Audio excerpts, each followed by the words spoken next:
देखो now we will go for integrated rate equation of first order reaction, but before we go for first order reaction I would like to tell you something about log.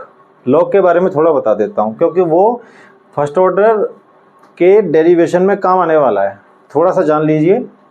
देखो log के बारे में आप लोग जानते हैं, log maths वाले बच्चे तो खूब पढ़ते रहते हैं। तो logs are of two types, ठीक है। थोड़ा सा पॉइंट है, एक तो होता है कॉमन लॉग और अदर इज नेचुरल लॉग, ठीक है। Common log is denoted by log base 10x, है ना, इस तरीके से इसको शो करेंगे।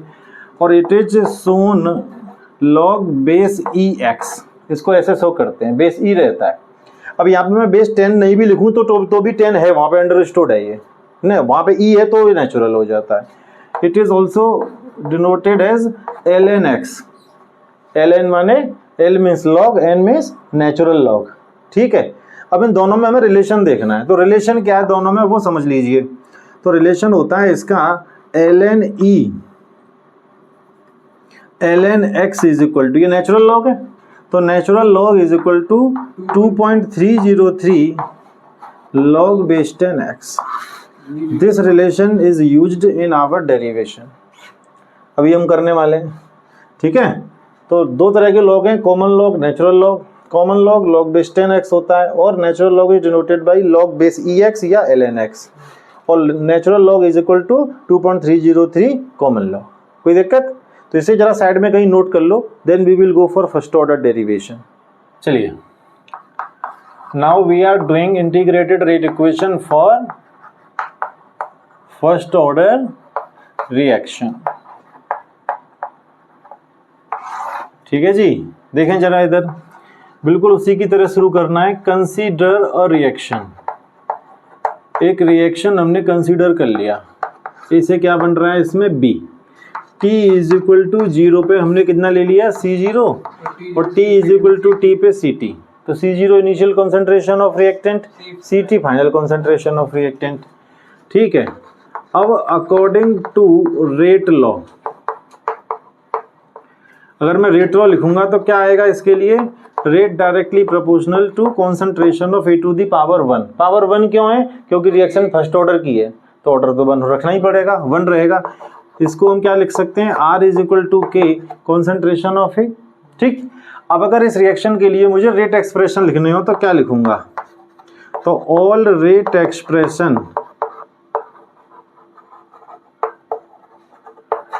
For above reaction, for above reaction क्या रहेगा देखो।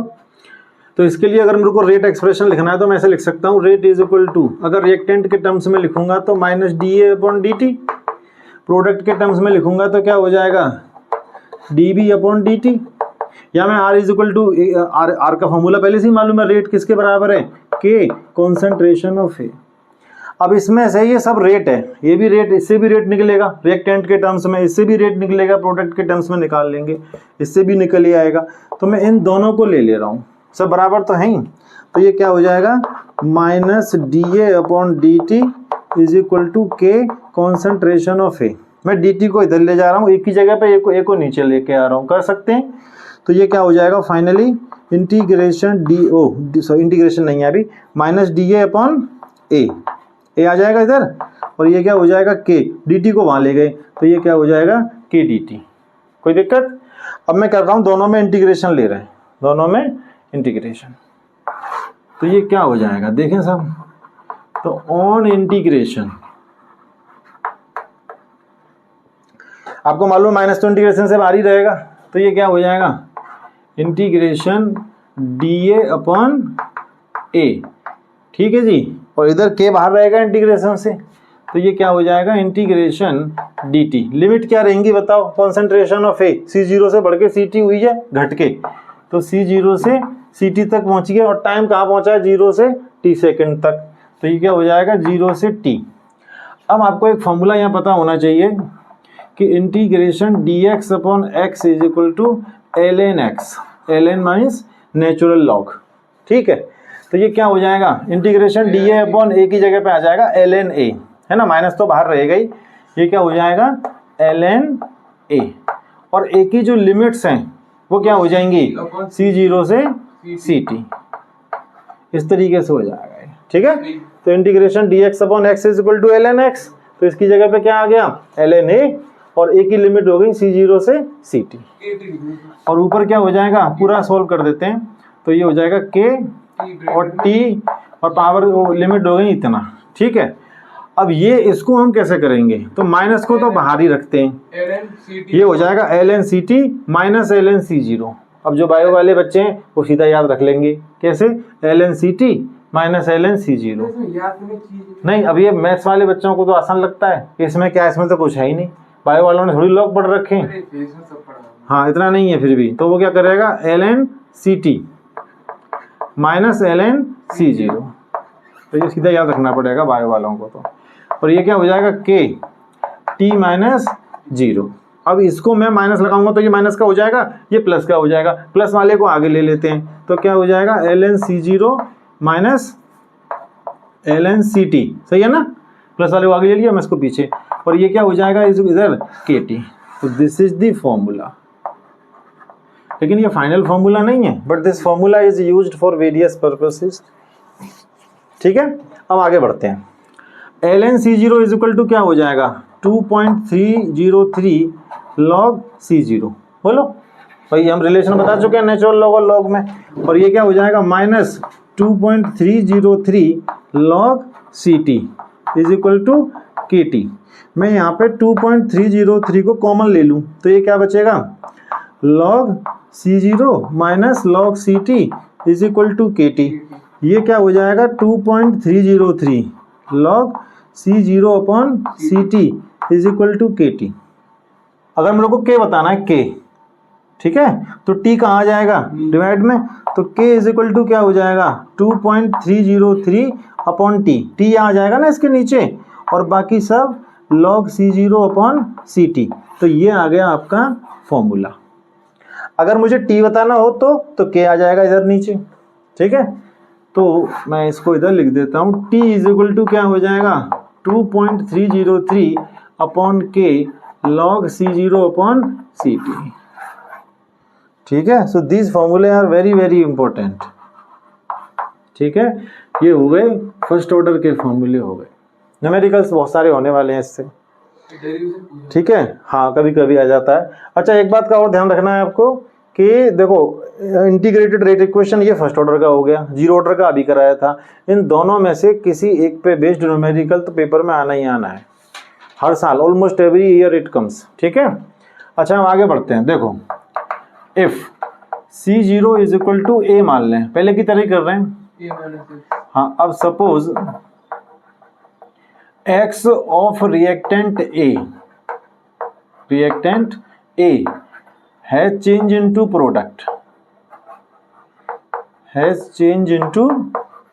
product, मान लो initial concentration C of reactant क्या मान लिया है हमने A, और A में से X चेंज हो गया प्रोडक्ट में, तो CT कितना बचेगा आपके पास A माइनस एक्स, बोलो यस और नो। फाइनल क्या बचेगा, जितना शुरू में था उसमें से जितना खर्च हो गया, तो A शुरू में था, खर्च हो गया X, तो बचा कितना A माइनस एक्स। अब C0 और CT की वैल्यू ऊपर फॉर्मूले में लगाएंगे हम, तो क्या हो जाएगा, तो on putting the values of C0 and CT in equation, मान लो इनको 1 मान लो, इसको 2 मान लो, इसको 3 मान लो, है ना, तो इन इक्वेशन 3 इसमें लगा देंगे वैल्यू, तो क्या हो जाएगा T is equal to 2.303 K log A की जगह पे, C0 की जगह पे क्या आ जाएगा A, बोलो, और CT की जगह पे क्या आ जाएगा A माइनस एक्स, तो एक फॉर्मूला ये भी आ जाएगा, कोई दिक्कत है, ठीक है। हमें न्यूमेरिकल करने होंगे, और न्यूमेरिकल में क्या करेगा वो हमको दे देगा कि इनिशियल कॉन्सेंट्रेशन इतना है, फाइनल कॉन्सेंट्रेशन इतना है, मतलब इनिशियल कॉन्सेंट्रेशन इतने से इतना हो गया, है ना, इतने टाइम में हो गया, तो रेट कांस्टेंट बताओ, या ऐसे बोल देगा इनिशियल कॉन्सेंट्रेशन इतने से इतना हो गया, रेट कांस्टेंट इतना है, तो बताओ कितना टाइम लगा होगा, तो टी पूछ लेगा हमसे। कई बार ऐसा भी होगा कि टाइम भी देगा, तो रेट कांस्टेंट के भी दे देगा, और इनिशियल कॉन्सेंट्रेशन दे देगा, बोलेगा फाइनल कॉन्सेंट्रेशन बताओ, तो इस तरीके के क्वेश्चन आते रहते हैं, ठीक। तो आप इसको अभी नोट करिए, फिर आगे बढ़ते हैं। आगे लिखिए half life time for first order reaction, for first order reaction. तो फॉर्मूला क्या है आपका फर्स्ट ऑर्डर का, T is equal to 2.303 upon K log C0 upon CT। तो टाइम आपको कितना लेना है अभी, हाफ, और CT कितना हो जाएगा, C0/2। फाइनल कॉन्सेंट्रेशन कितनी हो जाएगी, इनिशियल का जस्ट हाफ, है ना। वैल्यू इसमें लगा देंगे, तो लगाएं वैल्यूज तो क्या हो जाएगा ये T half 2.303 upon K log C0 तो यही रहेगा, और ये हो जाएगा C0/2, पर 2 चला जाएगा ऊपर, है ना। तो ये क्या हो जाएगा, T half is equal to 2.303 K log 2, है ना, बेस 10 तो रहता ही है। अब इसको हम आगे सॉल्व करें तो T half is equal to 2.303 K log 2 का वैल्यू कितना हो जाएगा 0.3010। इन दोनों का मल्टीप्लाई कर लेना, तो मल्टीप्लाई आप करेंगे तो 0.693 upon K. This is formula of first order reaction, मतलब half life time for first order reaction.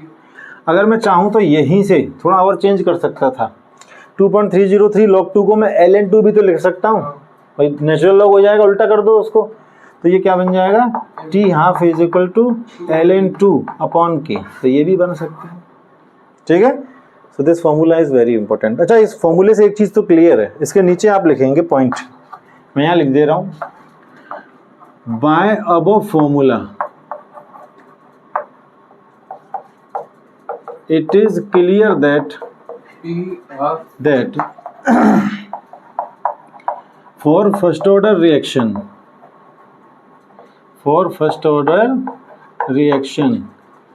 T half, क्या T हाफ और C0 में कोई रिलेशन नजर आ रहा है इधर, नहीं, C0 तो है ही नहीं, फॉर्मूले में ही नहीं है C0, तो फर्स्ट ऑर्डर रिएक्शन के लिए T half is independent over C0, यानी कि C0 और T हाफ में आपस में कोई रिलेशन नहीं है। किसके केस में, फर्स्ट ऑर्डर रिएक्शन के केस में। कोई दिक्कत है इसमें? तो अगर हम इसमें ग्राफ बनाएंगे तो क्या बनेगा, यहाँ पे C0 और यहाँ पे T हाफ, तो लाइन सीधी चली जाएगी, C0 बढ़ता रहे घटता रहे, उससे T हाफ पे कोई फर्क ही नहीं पड़ेगा। तो ये ग्राफ हो जाएगा किसके लिए, ये हो गया T हाफ वर्सेस C0, है ना, ये आता रहता है एग्जाम में, T हाफ और C0 का ग्राफ फर्स्ट ऑर्डर के लिए सीधी लाइन है, और जीरो ऑर्डर के लिए यहाँ से स्ट्रेट लाइन जाएगी, ठीक है। नोट करिए इसको, फिर आगे बात करते हैं। और लिखो जरा सम अदर कर्व्स, कुछ और ग्राफ खींचते हैं। तो पहला हम कर रहे हैं log C0 CT versus T, ठीक है। कैसे करेंगे देखो, तो यहाँ पे ले लिया T x एक्सिस पे, ये y एक्सिस पे हम क्या ले रहे हैं log C0 अपॉन CT। तो अब ये दोनों कौन से फॉर्मूले में आ रहे हैं, तो फॉर्मूला आपका पास ये वाला है, T is equal to 2.303 upon K log C0 upon CT, है ना। अब हमें क्या करना है, ये हमको y एक्सिस पे चाहिए, तो इसको छोड़ के बाकी जो सब है उसको इधर ले जाएं। तो ये क्या हो जाएगा, अगर मैं k को इधर लाऊंगा तो T मल्टीप्लाई के अपॉन, ये ऊपर देखो ये तो डिवाइड में था तो मल्टीप्लाई में चला गया, ये मल्टीप्लाई में तो डिवाइड में जाएगा, 2.303 इज इक्वल टू क्या बचेगा आपका log C0 अपॉन CT। मैं इनको आगे पीछे लिख लूँ तो क्या हो जाएगा log C0 upon CT is equal to k upon 2.303, t को इधर रखते हैं क्योंकि t हमें कहाँ चाहिए, x पे। अब ये क्या हो गया y, और ये हो गया आपका m, और दिस इज x, और यही आपका क्या होता है स्लोप।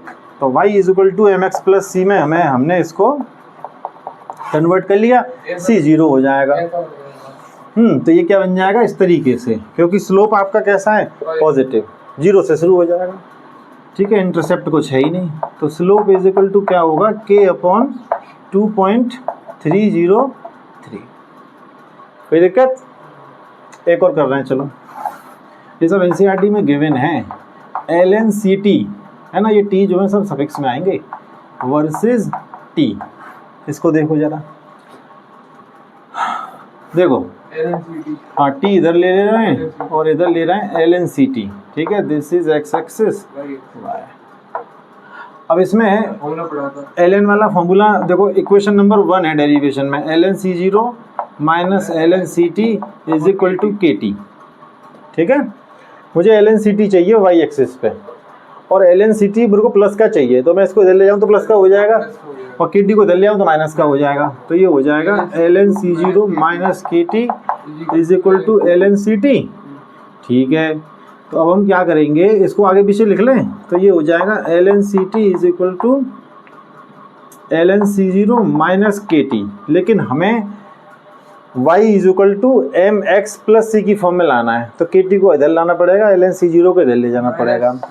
तो ये हो जाएगा LNCT minus KT plus LNC0। अब ये क्या हो गया आपका y, ये m x और ये c, ठीक है। इंटरसेप्ट क्या है LNC0, तो यहाँ पे हमने क्या मान लिया LNC0 माइनस के, माइनस का मतलब नीचे जाना है आपको, ठीक है, और स्लोप आपका क्या हो जाएगा माइनस के। देखो there are some students who have problem in making graphs using y is equal to mx plus c। कुछ बच्चों को दिक्कत होती है, स्पेशली बायो वाले बच्चों को, तो उनके लिए मैं एक अलग से वीडियो बनाऊंगा जिसमें ग्राफ बनाना ही सिखाऊंगा, ठीक है। नोट करिए इसको। देखो the relation between T half and C0 for nth order reaction, nth order reaction मतलब कोई से भी ऑर्डर की रिएक्शन हो सकती है, और उसके लिए हम क्या देख रहे हैं रिलेशन, किस किस में, T हाफ और C0 में। तो सीधा फॉर्मूला आपको याद रखना है, T हाफ डायरेक्टली प्रोपोर्शनल या इन्वर्सली प्रोपोर्शनल C0 एंड, और C0 की पावर है n-1, ये रिलेशन है T हाफ और C0 में। C0 का पावर कितना है n-1, where n is order of reaction, n क्या है आपका ऑर्डर ऑफ रिएक्शन, ठीक है। तो T हाफ और C0 में आपको रिलेशन बताना हो किसी भी ऑर्डर की रिएक्शन के लिए, zero order, first order, second order, third order, तो इसी फॉर्मूले से बता सकते हैं। कैसे बताएंगे देखो मैं बताता हूँ। जैसे अगर मैं बात करूँ फॉर जीरो ऑर्डर रिएक्शन के लिए, फॉर जीरो ऑर्डर रिएक्शन, तो n का वैल्यू कितना हो गया 0। अगर मैं इस फॉर्मूले में वैल्यू पुट करूँ तो क्या आएगी मेरे को बताओ, T हाफ, चलो मैं पहले लिख देता हूँ पूरा फॉर्मूला, n2 ये हो जाएगा इस तरीके से। तो अब क्या हो जाएगा T हाफ डायरेक्टली प्रोपोर्शनल 1, तो C0 कितना हो जाएगा 0-1, तो ये क्या हो जाएगा T हाफ C0 की पावर -1, इसको ऊपर ले जाएंगे तो पावर प्लस का हो जाएगा, तो T half directly proportional to C0। अब आप देखो जीरो ऑर्डर रिएक्शन में ये रिलेशन निकाला है हमने, T half directly proportional to C0 होता है कि नहीं होता है, निकाला है ना रिलेशन, तो वो रिलेशन सीधा यहाँ से आ गया हमारा, ठीक। अब जैसे कि मान लो अगर सेम चीज़ मुझे करनी हो किसके लिए, फॉर फर्स्ट ऑर्डर के लिए, तो फॉर फर्स्ट ऑर्डर के लिए गलत हो जाएगा, नहीं गलत होगा। देखो n का वैल्यू कितना है 1, तो क्या हो जाएगा T हाफ 1/C0, n के लिए क्या लगा दूंगा मैं 1-1, तो कितना हो जाएगा T हाफ 1/C0, C0 की वैल्यू तो 1 ही होती है, तो T half directly proportional to 1। इसका मतलब T हाफ और C0 में कोई रिलेशन ही नहीं है फर्स्ट ऑर्डर में, तो सही है। हाँ नहीं, तो हम यहाँ लिख देंगे for first order reaction T half is independent. सब कर चुके हैं अभी, उसी को अलग तरीके से सीखने की कोशिश कर रहे हैं। इंडिपेंडेंट ओवर C0, कोई दिक्कत हो जाएगा। ऐसे ही मान लो अगर सेकेंड ऑर्डर के लिए करें तो फॉर सेकेंड ऑर्डर रिएक्शन, तो ये रुक जाओ, तो n इज इक्वल टू कितना हो जाएगा 2, तो T half is equal to 1/C0, power कितना है n-1, तो यहाँ पे क्या हो जाएगा 2-1, तो T हाफ 1/C0 का पावर 1 हो जाएगा। हाँ, तो इसका मतलब ये क्या हो गया इन्वर्सली प्रोपोर्शनल हो गया। तो ऐसे हम किसी भी ऑर्डर की रिएक्शन के लिए T हाफ और C0 का रिलेशन बता सकते हैं यूजिंग दिस फॉर्मूला, ठीक है, इसे नोट करिए। देखो we have seen integrated rate equation for zero order reaction for first order reaction, दोनों के लिए हमने फॉर्मूला डेराइव कर दिया, ठीक है। अब जीरो ऑर्डर रिएक्शन और फर्स्ट ऑर्डर रिएक्शन में एक बेसिक डिफरेंस क्या है वो जरा मैं आपको समझाता हूँ इधर, ठीक है। तो एक ये देखो, जैसे कि मान लो मैं अभी बात कर रहा हूँ for first order reaction, for first order reaction. अब इसको आप ऐसे समझो जैसे मान लो एक रिएक्शन है जिसमें ए से क्या बन रहा है बी। अब यहाँ पे 1 मोलर से 0.5 मोल बनने में, मतलब हमारे पास एक एक कितने मोल है 1 मोल पर लीटर, तो 1 मोल है, तो 1 मोल में से आधा मोल खर्च हो गया 0.5 मोल और आधा मोल हमारे पास बच गया। तो ये सब होने में जो टाइम लगा, सपोज करो वो कितना टाइम है 10 सेकेंड। तो आप देखो 10 सेकंड में क्या हो गया कि 1 मोल का आधा मोल किस में चेंज हो गया, प्रोडक्ट में, आधा मोल बच गया। तो हमने शुरू में 1 मोल लिया, आधा मोल बच गया, आधा मोल चेंज हो गया। तो जितने टाइम में रिएक्टेंट अपनी इनिशियल कंसंट्रेशन का आधा बच जाता है उस टाइम को हम क्या कहते हैं हाफ लाइफ टाइम। तो उस हिसाब से इसका हाफ लाइफ टाइम क्या होगा, ये होगा 10 सेकेंड। बात समझ पा रहे हैं? 1 मोल था, 1 मोल से 0.5 मोल प्रोडक्ट में चेंज हो गया, 0.5 मोल यहाँ बच गया, कितनी देर में 10 सेकंड में। तो 10 सेकंड को मैं क्या मानूंगा half life time T half, ठीक। ये हो गया हमारा एक्सपेरिमेंट 1। अब आप ऐसे सोचो कि सेम रिएक्शन में अगर मैं 2 मोलर लेता तो 1 मोलर बनने में कितना टाइम लगता, यहाँ टी हाफ कितना होगा, ये देखो आप यहाँ टी हाफ कितना है, आपने 1 मोल लिया तो टी हाफ कितना है 10 सेकंड। 10 सेकंड में इसका आधा खर्च होके प्रोडक्ट में चेंज हो गया, आधा बच गया, 1 मोल लिया था। तो अब अगर मैंने इनिशियल कंसंट्रेशन बढ़ा के 2 मोल कर दी, 2 मोल पर लीटर, तो अब हमारा टी हाफ कितना होगा बताओ, टी हाफ अभी भी कितना होगा 10 सेकंड। क्यों? क्योंकि for first order reaction, for first order reaction T half does not depend upon C0, does not depend upon C0। तो इनिशियल कॉन्सेंट्रेशन 1 मोल से बढ़ा के 2 मोल कर दोगे तब भी टी हाफ उतना का उतना ही रहेगा, क्योंकि फर्स्ट ऑर्डर के केस में टी हाफ डिपेंड ही नहीं करता C0 पे। आप चाहे इनिशियल कॉन्सेंट्रेशन कितना भी ले लो, टी हाफ तो उतना का उतना ही रहेगा। नहीं समझ पा रहे? बता चुके हैं ना। जीरो ऑर्डर रिएक्शन के लिए टी हाफ और C0 का रिलेशन क्या है, T half directly proportional to C0 zero के लिए, और फर्स्ट ऑर्डर के लिए क्या है इंडिपेंडेंट है। अब अगर सेम चीज मैं बात करूं किसके लिए, फॉर जीरो ऑर्डर रिएक्शन। अब जीरो ऑर्डर रिएक्शन में सपोज करिए ए से बी बन रहा है और एक्सपेरिमेंट 1 यहाँ पे 1 मोल है और 0.5 मोल बनने में टाइम लगा मान लो आपको 10 सेकेंड। 1 मोल से आधा मोल खर्च हो गया प्रोडक्ट बनने में, आधा मोल बच गया। तो 1 मोल से आधा मोल बनने में कितना टाइम लगा 10 सेकेंड। तो टी हाफ क्या हो जाएगा आपका 10 सेकेंड। लेकिन अगर मैं क्या करूं 2 मोल लेता हूं, यहाँ पे कितना लेता 2 मोल, तो 2 मोल से 1 मोल प्रोडक्ट बनने में और 1 मोल बचे रहने में अब कितना टाइम लगेगा 10। अब ये देखो यहाँ पे जीरो ऑर्डर रिएक्शन है और जीरो ऑर्डर रिएक्शन में हमने T half directly proportional to क्या होता है C0। तो अब C0 1 मोल से 2 मोल हो गया तो टी हाफ भी कितना हो जाएगा 10 सेकंड से 20 सेकंड। नहीं समझ पा रहे?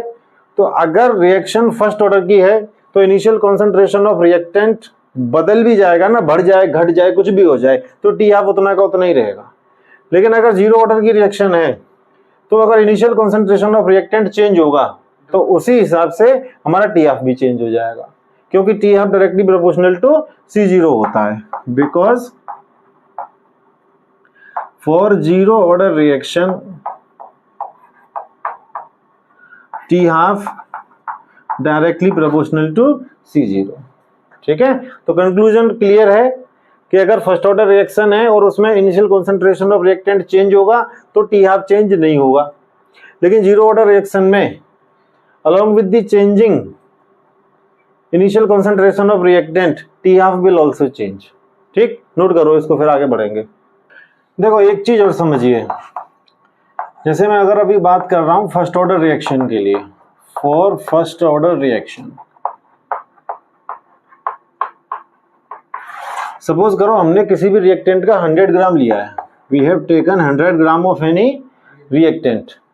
अब आप सपोज करो कि 100 ग्राम से 50 ग्राम रिएक्टेंट, हमने 100 ग्राम लिया, 50 ग्राम खर्च हो गया, 50 ग्राम बच गया। रिएक्टेंट ये प्रोडक्ट नहीं है, रिएक्टेंट। तो 100 ग्राम रिएक्टेंट का 50 ग्राम बच गया कितनी देर में? सपोज करिए 10 आवर में। तो इसका मतलब क्या हुआ कि 10 घंटे के अंदर 100 ग्राम से कितना हो गया? 50 ग्राम। इसका मतलब इसका हाफ लाइफ टाइम कितना होगा? 10 आवर्स। 10 घंटे इसका क्या है? हाफ लाइफ टाइम, क्योंकि 10 घंटे के अंदर ये आधा रह गया। अब 50 ग्राम से 50 ग्राम से 25 ग्राम होने में कितना टाइम लगेगा? फिर से 10 आवर, क्योंकि हाफ लाइफ टाइम कितना है? 10 आवर्स। नहीं समझ रहे? अच्छा, क्योंकि फर्स्ट ऑर्डर रिएक्शन है तो रिएक्टेंट का अमाउंट कम भी हो जाएगा, तो टी हाफ चेंज नहीं होगा, टी हाफ 10 आर ही रहेगा, क्योंकि T half is independent over C0। अब 25 ग्राम से 12.5 ग्राम रहने में कितना टाइम लगेगा? फिर से 10 आर। अब 12.5 ग्राम से 6.25 ग्राम रहने में रिएक्टेंट को कितना टाइम लगेगा? फिर से 10 आर, है ना। रिएक्टेंट का अमाउंट कम भले ही होता जाए, टी हाफ थोड़ी चेंज हो जाएगा। फिर आगे ये इसी तरीके से कंटिन्यू होता रहेगा। अगर यही चीज जीरो ऑर्डर के लिए होती तो क्या होता, वो आप सोचो। फॉर जीरो ऑर्डर रिएक्शन, मान लो हमने 100 ग्राम रिएक्टेंट लिया है, तो 100 ग्राम रिएक्टेंट 50 ग्राम रह जाता है कितनी देर में? सपोज करो 10 आवर में। 10 घंटे में 100 ग्राम कितने में चेंज हो जाता है? 100 ग्राम रिएक्टेंट लिया और कितना बच गया? 50 ग्राम। तो टी हाफ कितना हो जाएगा? हाफ लाइफ टाइम 10 घंटे। अब 50 ग्राम से 25 ग्राम रहने में कितना टाइम लगेगा? क्योंकि T half directly proportional to C0 है। तो जब C0 आपका 100 ग्राम से घट के 50 ग्राम हो गया, तो टी हाफ भी कितना हो जाएगा? 10 से घट के 5 घंटे। T half directly proportional to C0 है। C0 घट गया, पहले 100 ग्राम था, तो 100 ग्राम से 50 ग्राम 10 घंटे में रह गया। अब 50 ग्राम से 25 ग्राम कितने घंटे में रह जाएगा? 5 घंटे में, उतना ही कम हो जाएगा। अब 25 ग्राम से 12.5 ग्राम रिएक्टेंट रहने में कितना टाइम लग जाएगा? इस बार लगेगा 2.5 आवर्स। बोलो 12.5 से 6.25 ग्राम रहने में कितना टाइम लग जाएगा? 1.25 आवर लगभग, ठीक है। और फिर ये आगे इसी तरीके से कंटिन्यू होता जाएगा। अब आप एक बात सोचो, मैं बताना क्या चाह रहा हूं आपको। मैं बताना ये चाह रहा हूं कि 100 ग्राम से 6.25 ग्राम रिएक्टेंट के रहने में, बाकी खर्च होता जा रहा है, कितना टाइम लगा है टोटल? 10 10 10 10 40 घंटे। तो इन 40 आवर्स क्या हो रहा है? 100 ग्राम रिएक्टेंट खर्च होकर कितना रह गया? 6.25 ग्राम। और यहां देखो 100 ग्राम को 6.25 ग्राम रिएक्टेंट रहने में, बाकी खर्च हो जाएगा, कितना टाइम लग रहा है? तो 10 + 15 और यहाँ 17.5, लगभग 18-19 आवर्स। तो 100 ग्राम रिएक्टेंट खर्च होकर 6.25 ग्राम रहने में कितना टाइम लगा? 40 घंटे। और यहाँ पे कितना लगा? 18-19 घंटे। तो कौन सा रिएक्शन पहले खत्म होगा, ऊपर वाला या नीचे वाला? ऑब्वियसली नीचे वाला, क्योंकि रिएक्शन बहुत फास्ट हो रहा है। बोलो, जैसे जैसे रिएक्टेंट का अमाउंट घटता जाएगा वैसे वैसे हाफ लाइफ टाइम भी कम होता जाएगा। तो ये रिएक्शन बहुत जल्दी हो जाएगा as compared to this reaction. ये रिएक्शन कितने टाइम में होगा? This reaction will be completed almost in infinite time, क्योंकि 10 घंटे में 6.52 से फिर 3 पॉइंट कुछ, फिर 1.2 कुछ, फिर पॉइंट में आ जाएगा, डेसिमल और बढ़ते चले जाएंगे। तो ये रिएक्शन लगभग इनफाइनाइट टाइम में कंप्लीट होगी ये वाली, और ये रिएक्शन तब भी जल्दी कंप्लीट हो जाएगी। तो ऐसा माना जाता है, एक पॉइंट हम ये लिख रहे हैं कि जो फर्स्ट ऑर्डर रिएक्शंस होती है ना, first order reactions are completed in infinite time. ठीक, ये पॉइंट आप याद रखें। First order reactions are completed in infinite time, या मैं ऐसे भी बोल सकता हूं कि दे आर नेवर कंप्लीटेड, क्योंकि इनफाइनाइट टाइम तो किसी ने देखा नहीं है। तो हम ये मान के चलते हैं कि जो फर्स्ट ऑर्डर रिएक्शंस होते हैं वो कभी 100% कंप्लीट होती ही नहीं है, उनमें कभी 100% रिएक्टेंट प्रोडक्ट में चेंज नहीं होता है। ठीक है, तो इसको बताने के लिए, इसको बताने का सिर्फ एक ही मेरा वो था कि मुझे आपको इस पॉइंट को समझाना था। तो you need to keep this point in your mind. ठीक है, first order reaction infinite time में कंप्लीट होती है, या बोल दो फर्स्ट ऑर्डर रिएक्शन कभी 100% कंप्लीट होती ही नहीं है। ठीक है, चलिए नोट करिए इसको फटाफट।